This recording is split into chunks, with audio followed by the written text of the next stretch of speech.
এবার হয়তো ঢালিউড ইন্ডাস্ট্রি শাকিব খানের হাত ধরে এক নতুন ইতিহাস গড়ে তুলতে চলেছে।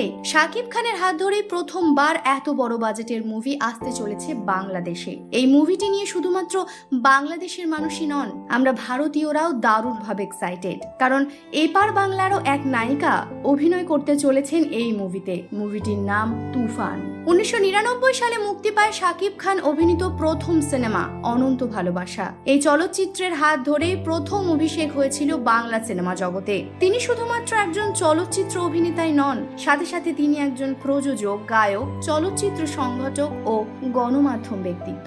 তিনি এক সাক্ষাৎকারে জানিয়েছিলেন ইচ্ছে ছিল বড় হয়ে ইঞ্জিনিয়ার বা ডাক্তার হবেন, কারণ তিনি সায়েন্সের ছাত্র ছিলেন। খুব পছন্দ ছিল এই পেশা দুটি, কিন্তু এইচএসসি শেষ হওয়ার পর থেকেই ধীরে ধীরে ছোটবেলার স্বপ্নগুলো হারিয়ে যেতে থাকে। তিনি নানা ধরনের চলচ্চিত্র উপহার দিয়েছেন বাংলা সিনেমা জগৎকে। প্রিয়া আমার প্রিয়া, আদরের জামাই, ডন নাম্বার 1, নবাব, এরকম আরো অনেক মুভিতে অভিনয় করে তিনি ভক্তদের মনে রাজত্ব করছেন। তার কর্মজীবনে তিনি একাধিক পুরস্কারও অর্জন করেছেন। 4টি জাতীয় চলচ্চিত্র পুরস্কার, 3টি বাদশাহ পুরস্কার, 4টি সিজেএফবি পারফরমেন্স পুরস্কার, সাথে সাথে তিনি 8 বার মেরিল প্রথম আলো পুরস্কারও পেয়েছেন।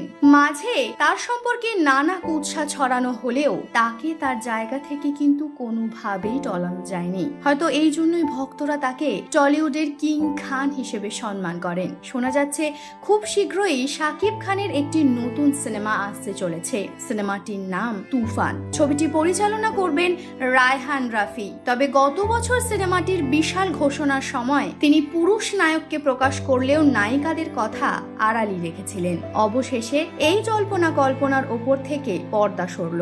শোনা যাচ্ছে এই সিনেমায় শাকিব খানের বিপরীতে অভিনয় করবেন এপার বাংলার মিমি চক্রবর্তী এবং ওপার বাংলার নাবিলা। তবে এই সিনেমার বিষয়ে মিমি এবং নাবিলা দুজনেই সমানভাবে উৎসাহী। নতুন মুভির জন্য এপার ওপার দুই বাংলারই নায়ক ও নায়িকাদের অনেক শুভেচ্ছা ও শুভকামনা। আশা করব এই মুভিটি দারুণ সাফল্য লাভ করবে এবং এই সাফল্যের হাত ধরেই আরো অনেক সাফল্য অর্জন করবে ঢালিউড এবং টলিউড ইন্ডাস্ট্রিও, এবং জোট বেঁধে আরো অনেক মুভি আসবে, এটাই আশা রাখবো।